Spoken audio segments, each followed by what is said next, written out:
All right. It like refreshes when you push record. It's weird. All right, there we go. It refreshed. Okay. Everyone, how's it going? Hello. So we're trying to do these Monday podcasts every Monday. Yeah. I don't know what time we're going to do them. I think probably maybe 4 p.m. UK time or 5 p.m. UK time. I don't know what that is for you. Yeah, 4 would be better because that's earlier in the morning. Yeah, so we'll try and aim for 4 o'clock every Monday. We're still sort of setting up podcasts is more difficult than you think. Linking up, you know what I mean? Like linking up, all the video equipment and live streaming. So I think we do aim to do a live stream, right? That's the aim, because if people know that we're going to be online every Monday at 4 o'clock, then people can be sort of prepared for it, because it would be good to sort of do live Q&As and stuff like that. Yeah, and people can ask questions. Yeah. But yeah, I mean, another thing that we might want to talk about is in regards to Q&As is that we are planning on releasing. So I think a lot, we talk about like apps and stuff a lot, and like the fact that we've obviously rebranded to lifelabs.ai. And I think a lot of people have been asking me, where's the app, what's the app about, and all that sort of stuff. So just to clear things up, we have got a hair analysis app at the moment over at hairanalysis.report, which is mainly targeted for practitioners, but it is open to the public, because we do think it's quite important for people to be able to. The amount of times I get messages from people who've got tests with various labs and whatnot, and the fact that they can just go over there and get a good report is really good. Right. But in terms of the lifelabs.ai system, we were talking about, we are going to make an app on there that people can actually download and stuff. And it's going to be a subscription-based model, and inside of it, we're going to have a course on the program, a forum, different AI apps like chatbots, a troubleshooting system, a recipe system, and I think we're going to try and do specific live Q&As in there, which would be really cool. So we'll do like a live Q&A and talk about various topics. Probably the best thing to do is sort of ask questions in the YouTube section, and then every Monday we'll try and answer them. But we'll probably go into more, the fact when we get the app out, the subscription model on Life Labs, it's going to give us a good opportunity to sort of talk about things that we probably can't talk about on YouTube. Yeah, that's true. That's something I forget about. When I make videos, oftentimes I find myself, starting to say things. I start to drift off into topics that I shouldn't. I'm like, oh. Yeah, that's it. We've got a strike on YouTube because I talked about the coronavirus, and it ended up coming true. Basically, everything I said in the video, it's just ridiculous. I can't believe we still have that strike. Are the strikes permanent? Yeah, I don't know how long they last for, but it's been on there for like 2 years now, and it's just. Yeah, I know. I still go, and I'm like, we still have a strike. It's just there forever. Like, it's like 3 strikes, you're out for a life. Yeah, it's bizarre. I mean, so many people must have had the YouTube channels blocked from the past 2 years. It's been ridiculous. Oh, I've seen so many people I follow get deleted off YouTube. Yeah, it's crazy. Do you remember the Dollar Vigilante? So, has he been blocked off YouTube? Oh yeah, like 3 years ago. Oh really? Yeah. Yeah, because right when COVID started happening, well, he actually got banned a few times before that. But yeah, when COVID started happening, he he just he was just letting loose, shooting from the hip. I think I've told you this before. I actually come across him back in 2008. So like 12 years ago now, and he was talking about Bitcoin back then, you know. So I was I was at university, I was 18, 19. Yeah, I was like, how the freak can I get these coins, man? And there was a website called Bitcoin Faucet.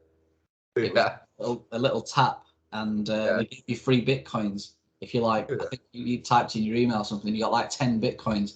And crazy. I mean, I was like pretty tech-minded, but I'm a tech-minded person, and I couldn't for the life of me figure out how to get these Bitcoins. Right. And I'm kicking myself, man. Sometimes I think to myself, did I actually I question in my head, did I actually get the Bitcoins? Like trying to look back at old university email address and stuff, thinking, man, I might have got like millions of dollars worth of Bitcoin somewhere because I was following the dollar vigilante back in. Oh man, I'm kicking myself now, but what can you do? He's a character, man. He's a character. Send you the video where he made like $1 million trading Luna. Oh, did it? Yeah. Well, did I ever send you that video where he's talking about how he made $1 million trading Luna? Nah. So you know how Luna went to basically zero? Yeah. So what happened is he had some funds on Binance, and so Binance, when you can trade a coin, they only have a certain number of zeros that they allow. So like a coin can only be worth like, a thousandth of a penny. You know what I mean? And so what happened is Luna crashed to that number, and so it couldn't go any lower on the order books. And he just started buying because it couldn't go any lower, right? Because their system didn't have any more digits. Right. And so he just started buying. He started buying at the bottom because it couldn't go any lower in their system. And then it went up it did like 100x from there, just like an exit pump, and he made like $1 million. He was talking about he put like $1,000 into it, and it did like 100. It's hilarious. Yeah, I like that guy. I feel like I relate to him quite a lot, actually. He's quite. Yeah, he's a cool guy. Like down to earth, man. He definitely. I think he lives in Mexico, right? Yeah. He still makes videos on is it BitChute or Rumble? One of those alternative ones he makes videos on. Yeah, we actually have all of our videos going straight to Odyssey, but Odyssey's cool. Yeah, Odyssey's good. I think it's the best one. But I think Rumble at the moment's sort of taking the lead from from the vibes I'm picking up on. The SEC went after Library, the company that owns the. So our government has become so corrupt that basically they go after any legit project, like on purpose. You know what I mean? So if they go after something, that should actually tell you something. Yeah, it's crazy, man. I saw a tweet, was it yesterday or today, from Biden saying that he's gonna stop resort fees, and I'm thinking, is that the most important thing that's going off on your mind at the moment? Have you seen the tweet? He's gonna what? So I think at hotels, like they add on a resort fee. I mean, I've never come across it personally, and he's like puts this big long paragraph about how he's gonna stop resort fees and stuff. And I'm like, since you've been in power, you've literally crumbled the country, and that's the only thing that you want to talk about on Twitter is how you're going to stop the $90 resort fees. Honestly, man, it's just clown world constantly. It's ridiculous. Yeah. Unbelievable. It's the end of an era. You know what I mean? It's like, so what I tell people is like, if you can do simple math, like, the U.S., it can't pay back its debt. It can't, right? That's true of almost all the Western nations. Japan, most of the Western like there's too much. You literally can't repay the debt. It's trillions and trillions and trillions of dollars that can't be repaid. But when the government says we're printing money, yeah. So, but they're in debt to people. How's that work? Well, the government doesn't print the money. Private corporations print the money. The central banks aren't even a part of the government. Yeah, I know about that. But when people say, "Oh, the government's printing money," are they actually printing money, or do they give permission to the people they're in debt to print money? It's weird, isn't it? Yeah. Well, I mean, they don't print the money anymore. They add a zero to the ledger. Yeah. Yeah. Yeah. I mean, but these private companies print money. How is that legal? Well, because we're borrowing money from them. Yeah, but they print money. Yeah. Yeah, they print the money. They own the money supply. Yeah. But you know what? It's our fault. You have to take responsibility for all this, right? If we wanted to, we could stop using their money. Yeah, I mean, I suppose an interesting topic of conversation is sort of crypto and regulations and stuff like that. You know, I always used to be like anti-regulation, anti this, anti that. But I think one thing I've definitely noticed in the crypto sphere is that when something's not regulated, the amount of bad actors, the amount of scammers is just like I always just I think it's just my persona. I always just edge on the side that most people are good.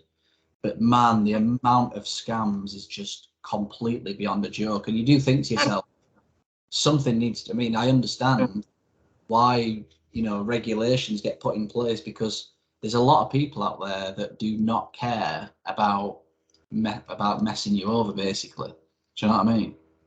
Right. Crazy. I mean, I'm pretty anti-regulation no matter what. Yeah, people are going to get hurt, but that's just part of the process. Over time, people will educate themselves. Scams got worse. What's that? The scams have got even worse. I mean, they're quite clever as well. I mean, I've got done a couple of times, and they're pretty. They're not. More 99% of scams is pretty obvious, but there's a few that are really clever. Yeah, but you're not going to be able to stop it, and so just trying to stop it is and then in a perfect world, yeah, there would be nice, clean regulations, but in the world that we live in, that's not possible. A good example of regulation is like a police force. So if you imagine if there wasn't a police force in the country, yeah, what would happen? Right. It'd be a mess. So if you're saying you're anti-regulation, well, imagine if there wasn't a police force going off there. You probably would be a pro-regulation after that. And a similar thing with money. Do you know what I mean? So it's not regulated. You're gonna get big problems. Yeah. See what I mean? I've only just thought about it recently. I just think to myself, wow, I can understand why a government might have got put in place, and I understand why maybe the police force they end up overreaching themselves. That's the biggest problem. But you can. I mean, it's not quite the same because it's not violent. Like police are needed, like police are needed in the real world because there's like real world violence. You know what I mean? Like someone trying to scam your money isn't quite the same. Yeah, but it'll ruin your life. Violence and someone going out to ruin your life is a similar concept. You might not be physically hurt, but it will. Sometimes if you have all your savings, scammed from you, that could be worse than a bullet wound to the leg. Yeah. So what people need is like education, really. Like if you store your own coins, crypto's very safe. Like yeah, and if you know how to store your own coins, crypto's safer than a bank account. Yeah, but this is the problem with education. I think a lot of people say, "Oh well, people, the stuff on TV, for example, is nonsense. It's just brainwashes you." But people don't realise that the TV channels put out things on that people will watch. If everyone stops watching television because they realise they would actually change the channels because they're not particularly interested in brainwashing you. They're just interested in figuring out what gets the most views. Right. Do you know what I mean? So that's worrisome because you can tell there's so many people. I mean, I don't really watch much TV personally, but yeah, a lot of people just. That sounds a bit bad, but it just seemed a bit empty. Just not interested in learning about other things and just would prefer to watch television. So most people would prefer other entities to do the thinking for them. That's why all the channels are on television because that's what gets the most views. So education around money most people would just rather. Same with COVID. COVID was a prime example. It was actually shocking to me how people reacted to it. I know people would react to it in the way that they did, but on the scale was absolutely astonishing. And instantly they just wanted other people to think for them straight away. Right. So I think with crypto, I think there's just going to be a handful of winners, just because people don't really want to think about it. So they're only going to think about maybe 2 or 3 things. Bitcoin, they'll probably just get into that because there's just that much stuff out there that they'll just be forced. A little bit like technology. You know, a lot of people are not very tech savvy, but they've been forced to learn how to find someone in a contact list on a mobile phone and ring them up. It's the same with cryptocurrency. It's going to get to a stage where you're just going to have a couple that they're going to have to figure out how to use a wallet. They'll have no choice, I would imagine, at some point. So it's figuring out which ones to actually, which ones are going to, the masses are going to have no choice but to learn about. Do you know what I mean? That's probably where Bitcoin's, in my opinion, winning, because that's the one that's managed to seep into the population's brains enough. Yeah, I would say the second that's really done that is Ethereum. Yeah, I mean, Bitcoin, Ethereum, everything else, it's just not seeped into the general population's minds enough. So, right. Well, in the future, it'll be like it'll be more in the background. There'll just be like an app that you're using. You don't even really know, like all the technical crypto stuff is just happening in the background. Like that when you use when you use an app that uses the internet. Like most people, very few people understand how the internet works, but you use it every day. Yeah, but I think for everyday transactions, they're not going to be using crypto in general, just because of the different price changes day to day. They're going to use a stable coin for transacting on. Oh, right. So that comes down to like what you qualify. So like, it's a stable coin using blockchain still crypto? Like, you could argue it is, right? But yeah, I agree for the future for payments. I think people want stable coin. I agree, stable coins are the future. Yeah, for sure. I think the actual wording as well is not ideal. Cryptocurrency, most cryptocurrencies people get into for them to gain value, like gold or silver. It's like a store of value sort of thing. So maybe the wording needs change. The cryptocurrencies are good for sort of like USDC or the ones that are more stable, but things like Ethereum, is it a cryptocurrency? Not really. It's more like digital plasma. Something along them lines. I mean, Ethereum is actually a good name for the coin, but that's more like it's like digital ether, really. The word is actually sums up the whole point of its existence pretty well. Yeah, if you read the old Satoshi email, Satoshi Nakamoto, the guy that invented or whoever invented Bitcoin, actually wrote about stable coins. Oh, did he? Yeah, he would talk about how the ideal money is something like Bitcoin, where you have stable value, but is dynamically backed. So he's talking about how he wishes that he could have made Bitcoin where its value was always the same, but in the background, it minted or it withdrew or printed Bitcoin in the background to maintain the same value. So it's like dynamically backed stable coin. Yeah, I was reading up recently on inflation and stuff, and there is actually like a sound explanation as to why currencies don't deflate. And the main reason is that when a currency starts to deflate, like Bitcoin, for example, is more deflationary than inflationary.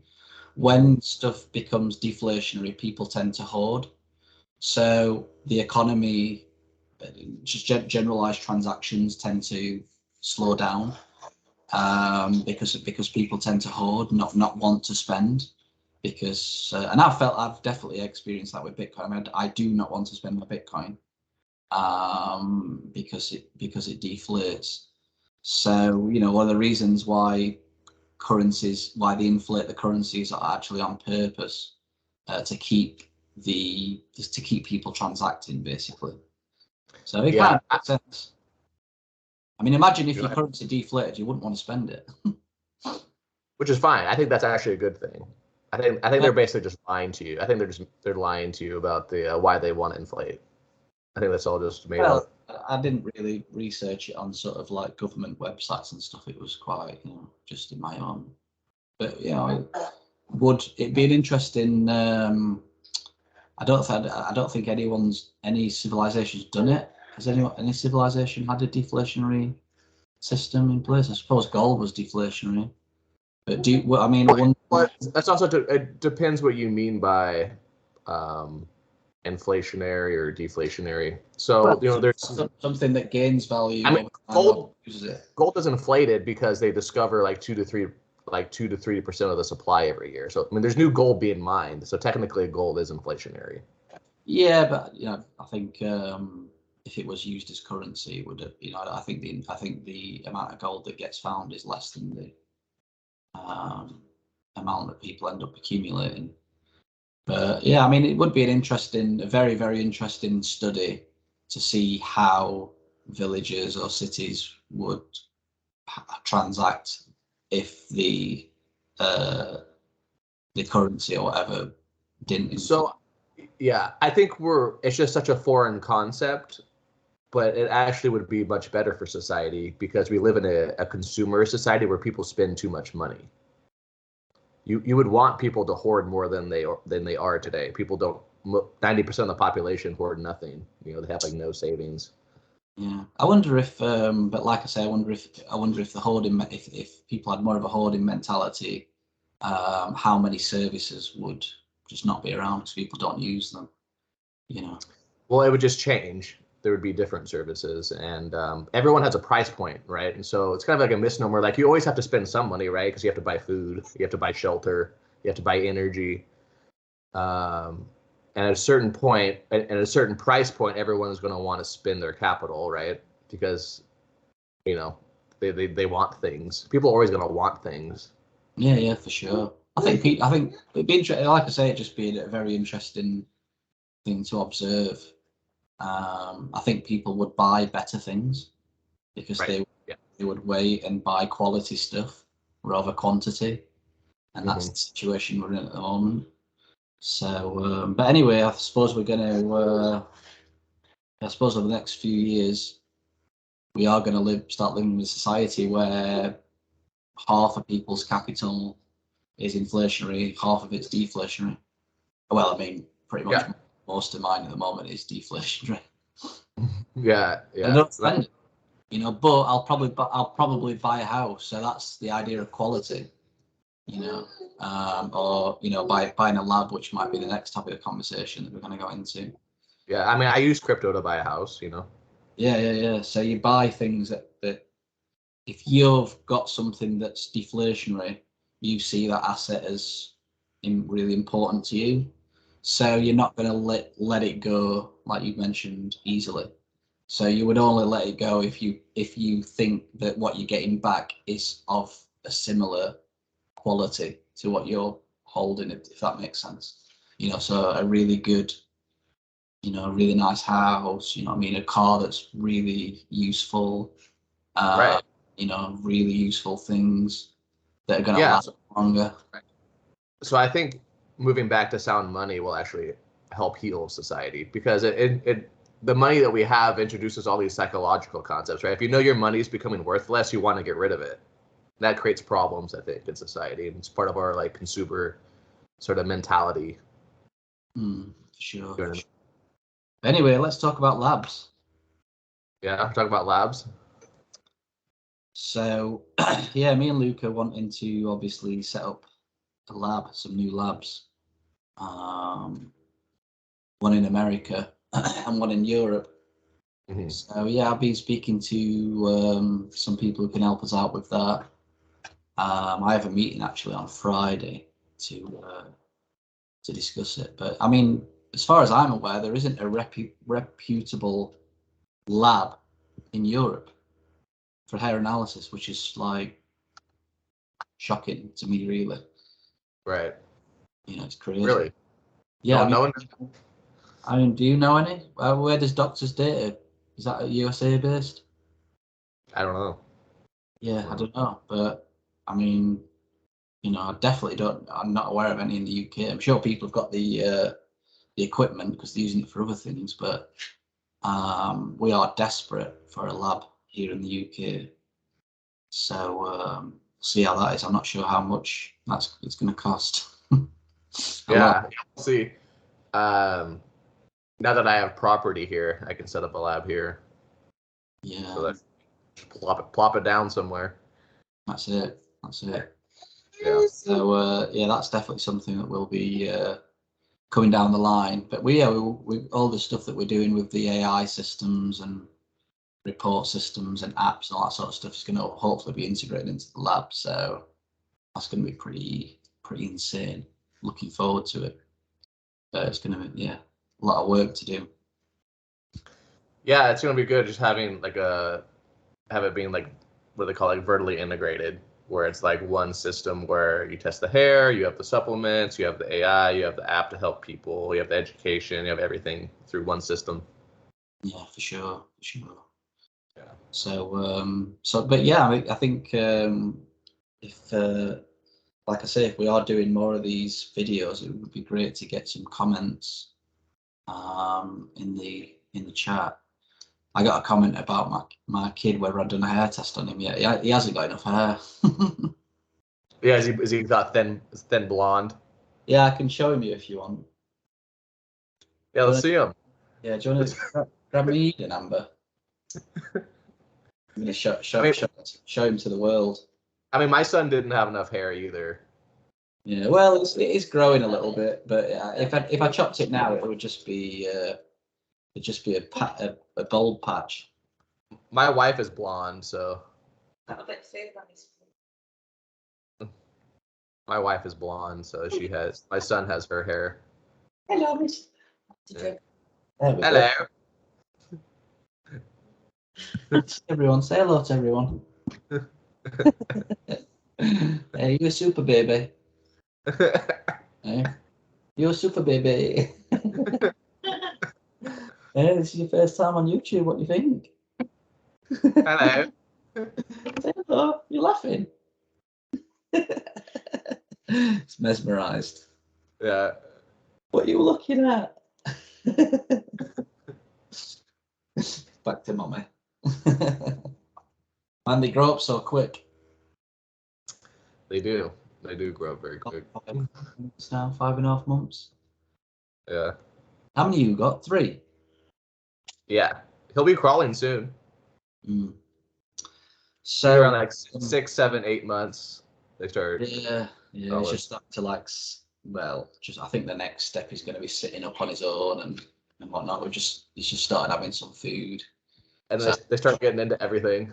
Yeah, I've been trying to find as much lamb-based organic baby food as I can, and beef. And I was saying to Amber how it paid children so much dividends by just feeding them meat regularly. Yeah. Till they move out or whatever. I think if my parents did that to me a little bit more, just meat and veg, I would have been so much different. Oh, same. And it's easiest. People don't realize it's easiest to mold them when they're young. Like if you can, just feed them good and like, preferably like even put them on a program when they're young, like they'll be, like literally like in modern society they'll be like superhuman. You know what I mean? Like if you understand the state of most people in our society, like literally if you feed your children well, put them on a program, like homeschool them, teach them how to program computers, or like they'll literally be like superhuman. Yeah, I mean, I'm definitely like considering whether to even put him into school. It's just, It depends. I think it's, most public schools probably a bad idea. But there's still nice private schools. I'm sure there's nice private schools where you live. Well, you have to pay for private education. Right. it over there, right? And it's not cheap. I mean, if you can afford it, yeah. Yeah, I mean, my cousins went to private school, and the parents ended up pulling them out, putting them in public school. They were just wasting money. It wasn't particularly much different, to be fair.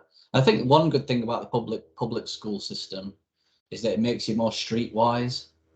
Yeah, that's true. That's true. Yeah. Which I definitely benefited from that. I mean, I got brought up on sort of a housing estate, you know, just run of the mill public school, but you become way more streetwise. I actually think you can deal with society better when. Yeah, you might be right. Yeah, sometimes, yeah, if you're too sheltered, like you're not gonna know if someone's bullshitting you. You know what I mean? I mean, it's not the fact that I don't want to particularly put him in school. It's just more of the fact of like, wow, like, so from what 5 till, you know, whatever 18, I'm gonna have to stay where I am just mainly to keep him in and out of school.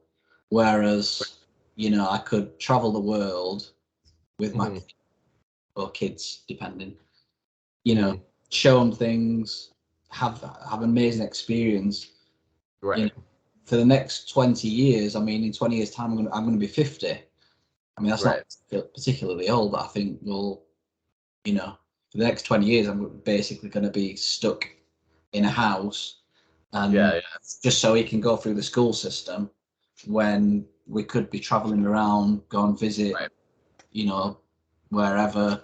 And I'm sure he'll, but yeah, he's a lot of questions to ask in sort of like his social, you know, it must be rough, I would imagine, on a child. It's not too bad for an adult, but it must be pretty rough, I would imagine, for a child, just not really having any sort of like ground and not having like regular play friends and all that sort of stuff. So maybe we'll have to come to some sort of middle ground, you know, where I think that's what you got to do, some sort of middle ground. Maybe for the summertime or whatever, we'll just go away and that sort of thing. But yeah, man, you know, he's not had any vaccines. We got like pushed, you know, they was sending us letters and all sorts of stuff. I had to sort of like put my foot down and get him to stop that. Just the sort of subconscious pressure, same with COVID these days, is like ridiculous. It's really like bad. So yeah, navigating all that stuff's been pretty interesting, to say the least. Right. Yeah, it's bad. So what's your plans then at the moment? I know you was working and not doing as much hair analysis stuff. What's your plan? Is your plan to sort of slowly move back into sort of full-time mineral balancing work, or you picking up more? That's the plan. And then my goal is by like the end of 2024 to set myself up where I'm pretty like financially free. So because I have these 7 acres, you know, another, when I have money again from hopefully another crypto bull run, right? I can build do the lab. I have a lot of options. Don't want you to tell us over video, but I mean, you've spent a lot on a house, right? So have you got a decent amount left, or what percentage have you got? Of what? Crypto? Yeah. A percentage of my net worth right now? Yeah, I mean, what percent? Because you had a lot, didn't you? Obviously, you bought a house. I mean, what percentage did you actually leave in when you bought the house? Oh, yeah, I didn't have to sell that. Well, it's gone down a lot. So at the time, it wasn't that much of my portfolio. It was a percentage. Now, if I added everything up, crypto's actually less than 50% of my assets. Okay. Just because it's gone down. But when I sold some, it was like I only sold like not very much, less than 10%. Oh, really? To buy a house? Yeah, but it's gone down like 95. It's gone down 90%. You know what I mean? So now I have more money in real estate than crypto at the moment. Yeah, man, it must be so much cheaper as well. I mean, I'm not saying your house was cheap, but they have the house price in England because we have such a small land area. It's just absolutely ridiculous. It's quite crowded, huh? There's just too many people. Well, yeah, I mean, that's the reason why the house prices are so expensive over here. I mean, you go to America, I mean, for a decent, well, you can't even say decent for like a 3-bedroomed house in England, semi-detached, you know, no land, just a small garden. You're probably looking at about 350k, which in dollars is what, $450,000, something like that. That's similar to where I live, but I live in a nicer part of California, and California is the most expensive state, and I live in a more upscale area of a most expensive state. So housing prices from what you just described is actually very similar to where I live. Well, I mean, I don't know how much you spent, but if I was to buy 7 acres in England, it would be 2 million plus. Yeah, it's the acreage is the difference, I think, in the UK. The housing, like what you just described, like on a small lot, that's actually about close to what you would pay here. I think the difference that you're talking about is the land. Similar, but the land is cheaper. Right. It makes sense, obviously, you know, the size difference between the UK and America, but that's the biggest, you know, it's frustrating, really, how expensive, because like when my dad first bought our house when I was younger, so it was 30 years ago, the house cost £40,000, and his salary at the time was around £50,000-60,000. Now, to have a £50,000-60,000 salary now in England is actually a high wage, but the house prices are, you know, at least 250, 350. So the amount of inflation on house prices compared to the amount of increase of wages, it's just absolutely insane. I think my granddad, he bought his first house, so like for I think it was like £800. His second house was like 5,000, but so here in America, like when my grandparents were like buying a house and stuff, like you could go like in the 50s and the 60s and the 70s, you could go get a starting wage anywhere. There were plenty of jobs. You didn't have to have a college education, and you could literally afford to buy a house and pay for yourself through college and take care of a family from a starting wage. oh yeah, I mean that's sort of like what's frustrating now. I mean, I'm on a decent wage, and I don't live in a big house, and looking after your family is like, you know, hard work. Yeah, and that's why we have to be honest with the situation. Like society is breaking.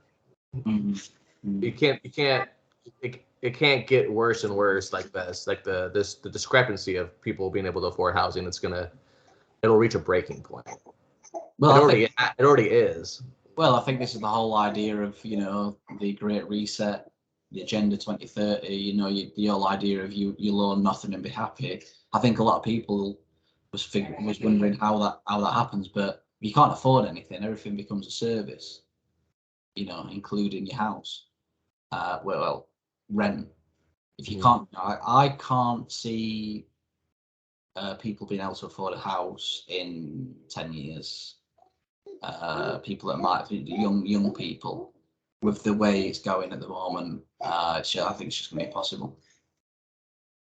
I think people will just leave. People are just going to leave. I think it's going to be, we're talking about crypto, right? The future is decentralization. So, well, if we don't get nuked, I think people will just leave England and they'll just go somewhere cheaper. Yeah, I mean, it's easier said than done, you know, like, right. You know, grandparent, I wouldn't mind in certain circumstances maybe leaving the country, but I know my mum definitely wouldn't, but you know, we've got an 83-year-old grandparent. He would not leave. I know for a fact he'd just get so depressed because he's just so used to his surroundings. So, you know, it's just difficult sometimes to sort of like have that mindset. Do you know what I mean? I do think that housing will be commoditized, but the transition will be chaotic and difficult, and governments will probably somewhat collapse and stuff. But I do think housing will become cheaper once again. Well, we'll see. Because what's going to happen is we've already seen it in America, is they're starting to figure out how to manufacture houses instead of, you know, most houses nowadays, literally takes manpower. Like you have to go build it by hand. You know what I mean? But it won't be long until we could just 3D. We'll just be able to 3D. Well, we can 3D print houses now. They'll just have a rig. And then there'll be 3D printing companies that are competing with each other that will lower the cost even more. You know, they probably won't even be made out of wood. They'll probably just be like 3D printed concrete or something. But I do think that. But yeah, I do think housing will become cheaper relative to income once again. Yeah, we'll see. I don't think that might not be the case in England. It might level out. The land might not fall as much though. The land will probably still be as expensive because also England just has prime farmland. Like, you know, watching Vikings, like there's a reason why the Vikings tried to come to England is because they wanted the farmland, right? It's pretty good. Yeah, it's like, you know, but England is prime farmland. Farmers are getting drove off the land at the moment in England. Yeah, what from migrant housing? Well, I don't know. I mean, I think the government the government used to subsidise. Well, they do subsidise farmers, so they give farmers a certain amount of money every year. So they're stopping that, and yeah, I mean, you know, the cost to import animals and stuff and food from Europe is just way cheaper. So, you know, the supermarkets are buying from Europe rather than the UK, and farmers are just being decimated. But I think it's part of this. If you want to talk about, you know, going to the agenda, you know, one of the ideas is the ideas of smart cities, and in order to do that, in order to sort of control people and sort of, I mean, they've just started now in England. Every city, you basically can't drive in there without getting fined. Clean air zones is the wording that they use. So yeah, and then there's places in Oxford where they're trialing out. It's called 15-minute zones. So you can basically only go in. You know, you can't travel outside of these 15-minute zones without sort of like asking permission and all that sort of stuff. So it's slowly creeping in, and sort of one of the ideas in order to get people into these smart cities is obviously you have to take away the farmers that could keep the country, keep the country going, and you know that's what's happening at the moment. Farmers literally can't make a profit, which is impossible. So they're just having to sort of sell. Yeah, there's going to be a sort of bifurcation of society. I think they're going to try to funnel as many of the people as they can into the smart cities, but I think most people are just going to leave. We'll see, man. I mean, what do you think is going to happen with this Russia-Ukraine situation? I mean, it doesn't look like it's stopping. Hold on, I thought I'm going to use the bathroom real quick. All right, no worries. We'll go back and talk about some Russia.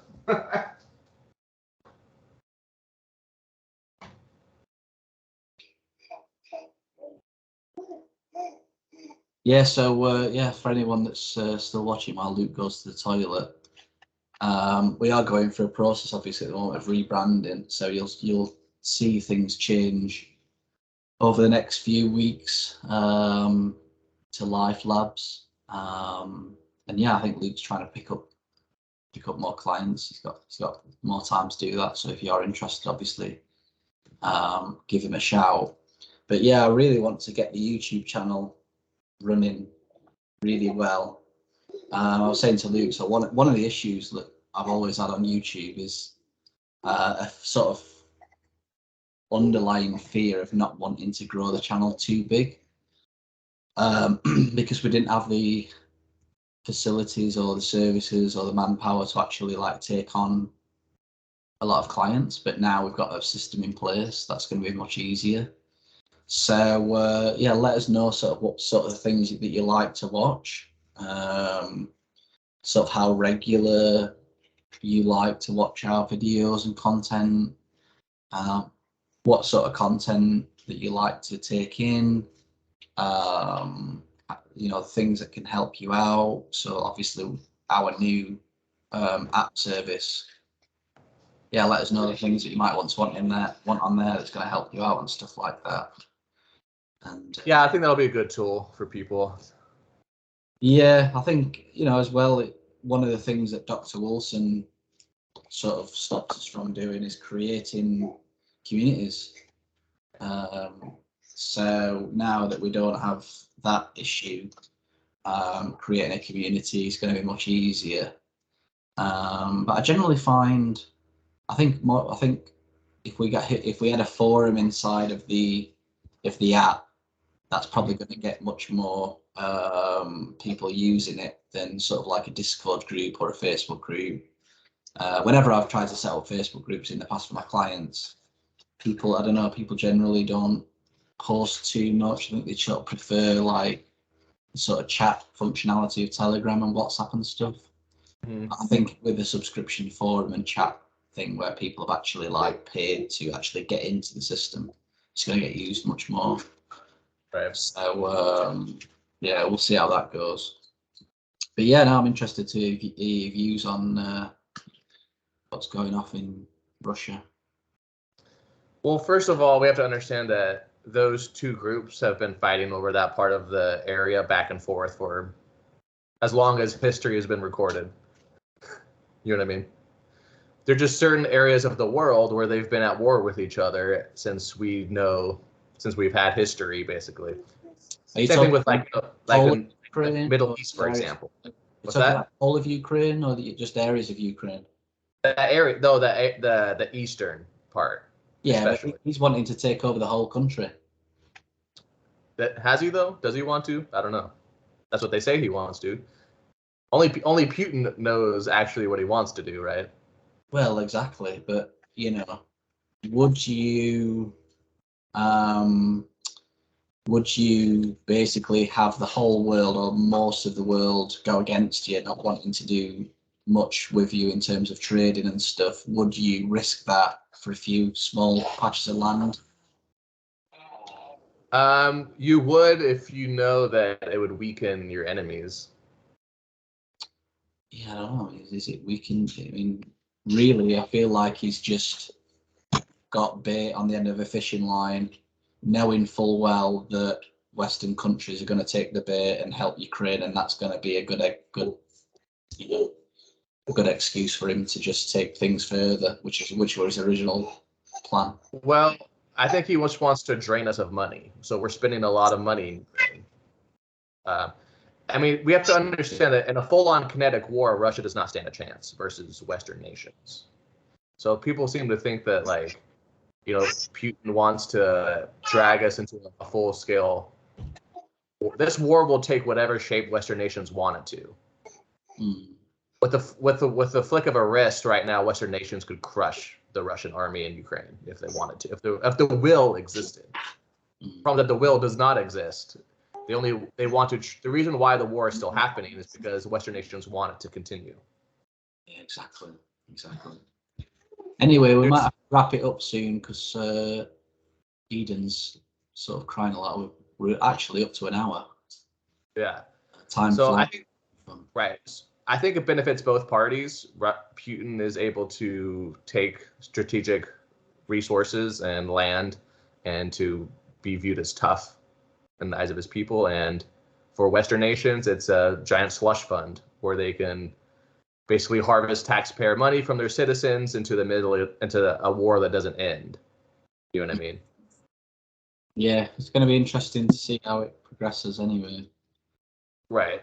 But yeah, I think a lot of people seem to have a misconception about Russia and Russia's army. Like, so like an example, Russia's GDP is less than the average one state in America. We have 50 states. Yeah.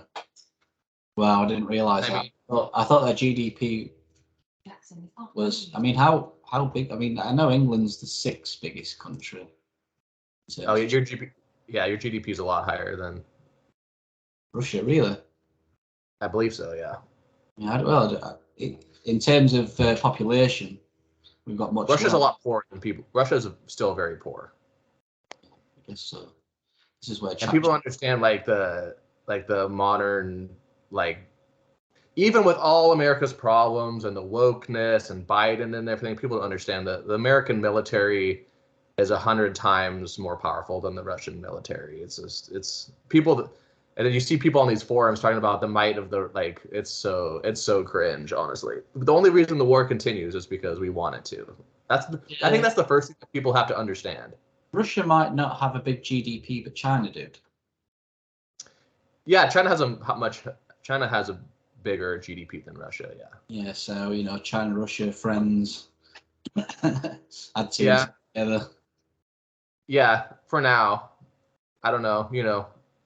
Yeah, that's one thing. It's politics, though. They could betray each other at any minute. It's just. But yeah, we can pray that nuclear war doesn't happen. I don't think it will. It's 2021, 22.6 trillion. China 16.08. Man, ChatGPT has been the best thing that's happened to me in terms of technology. Honestly, I mean, even the app, it's just like, people don't realize whenever you're coding. I mean, I'm not an amazing coder, but when you're coding anything, even if you just want a button that turns on and off, and that button might just turn something else on, the amount of code you've got to write to get that button to do what you want to do, because you literally got to write things step by step by step. It's so much that it just takes developers. That's why websites, especially apps, that you basically need to develop, it's so expensive.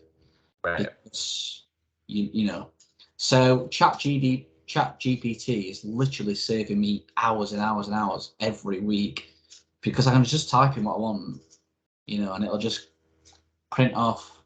And it's like another thing that's a big problem with development and coding in general is that every time you write a bit of code, you have to save it and then go and have a look, see if that code's worked. And the amount of times that the code hasn't worked because of tiny things, or a colon's being missed somewhere, or an apostrophe is being missed somewhere, it's ridiculous. So the fact that ChatGPT, you don't get any sort of human errors in terms of like syntax. It's just everything, man. I mean, I had a list that I just needed. I had a list of symptoms, and they needed to be put in alphabetical order. Done. That really. I mean, how many symptoms on the GIS form? 150, 200. If you sat and put them in alphabetical order, it's a good half an hour work. So even just now, content. Write me an article. If you're building websites for people now, the biggest problem is like writing content, pain in the arse. If you just write like, this company's called this, they do seat upholstery for this particular car, write me a product description, boom. It's great. It's honestly, it's so good. But I mean, this is another thing that we're going to have to sort of like, society is going to have to deal with, because AI is going to stop. It's going to remove a lot of people's jobs. Yeah, I mean, copyright. I mean, copywriters now basically have a job. Yeah. Unless you're writing something very. I mean, it's difficult for AI at the moment to replace sort of mineral balancing and stuff. It's quite unique what we do. But for sort of general stuff, you literally don't need a writer anymore. It's so intelligent.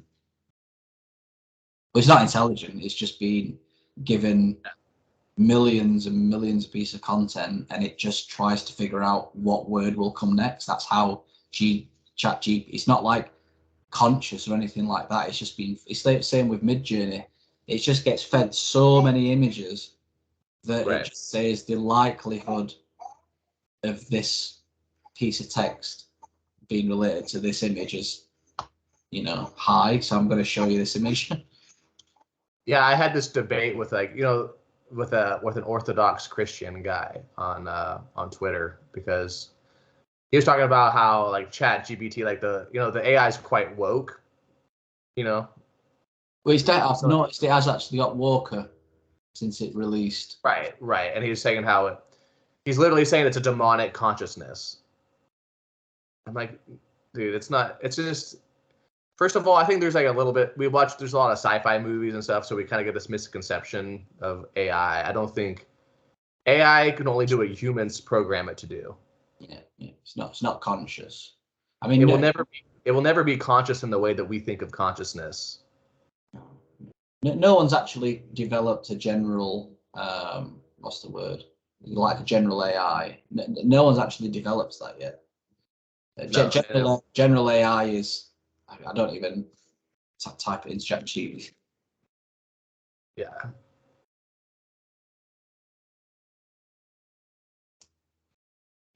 So my view is that, like we talk about like the AI being woke, or you could even say it's demonic, right? Or satanic, because it's like not some of the things it won't show you the truth on, right? It's only that way because it was programmed by people that are satanic or whatever. You know what I mean? Yeah, whatever you want. Yeah. But this is one of the problems I have with people that I generally just find people that are too into Christianity or whatever. Just it's like there's a bit of it's like ironically not intelligent. The fact that you think this program is intelligent. It honestly just stems from like arrogance and ego. I think that, which is, so like they have power over you because they understand the Bible better than you. That's what and so they can have that authority. They can have that ego authority that, I'm just asking it whether anyone's actually created a general AI.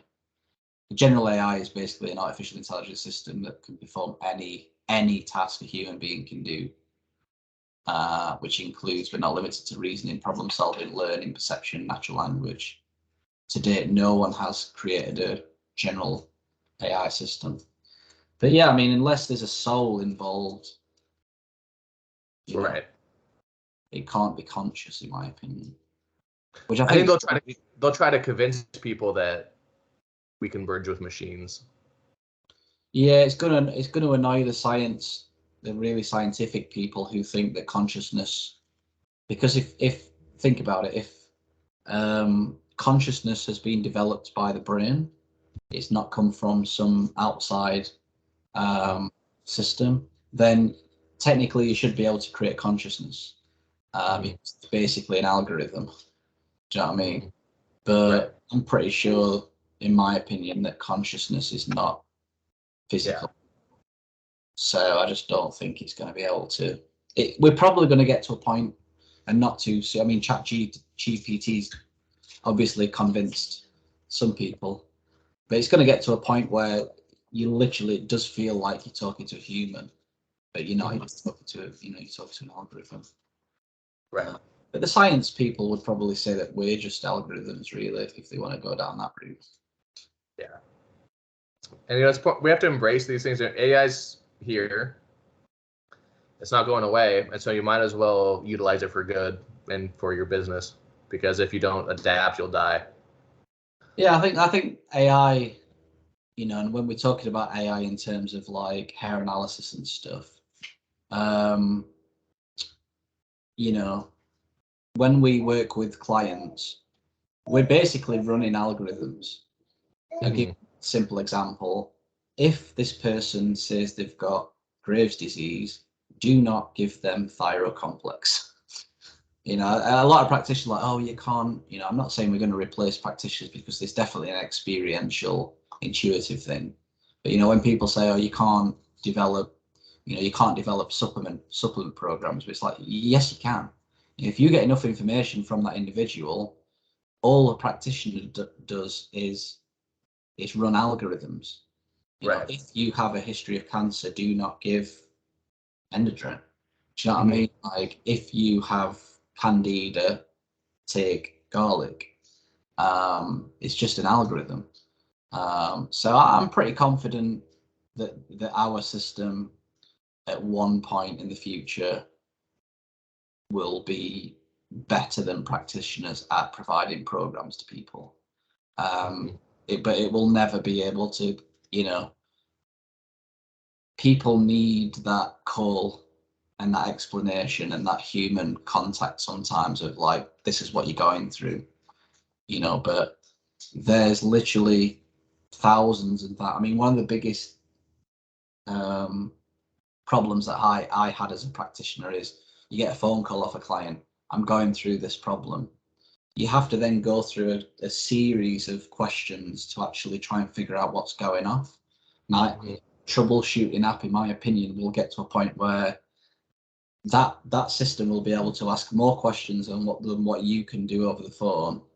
And then it will be able to provide answers to them questions in probably a better way that you can over the phone, because you'll just forget. I mean, if I said to you now, name me all of the natural things that you can do to overcome an infection, you'll probably miss some of them that's written down on Dr. Wilson's infection article, for example.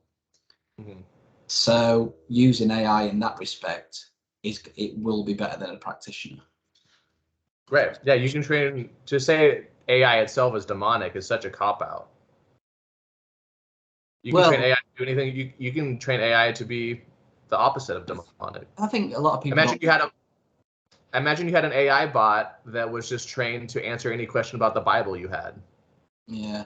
I think people as well need to understand that AI has actually been around for years. Facebook's an AI. Right, exactly. Amazon's an AI. I think the reason why AI is becoming much more of a buzzword recently is that, you know, we are starting to build applications where applications learn from other inputs, but that's been happening for ages. Right. You know, I mean, what I'm trying to say is the level of programming has just got better. So it looks like that there's some artificial intelligence involved, when in reality the programming's just got better because we just had more time to program. Simple as that. And it's the same with my app, with our app. You know, the coding language ain't going to change. I'm still going to be writing algorithms, but it will get to a point in the future whereby it looks like a human's done it. It's only because I've spent 10 years writing the algorithm.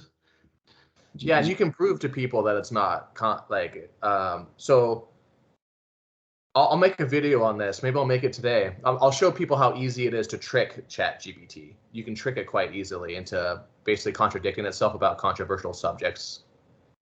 Yeah, you've probably done it several times. So I'll give you like an example. You can ask the ChatGPT or whatever, like, why do they put formaldehyde in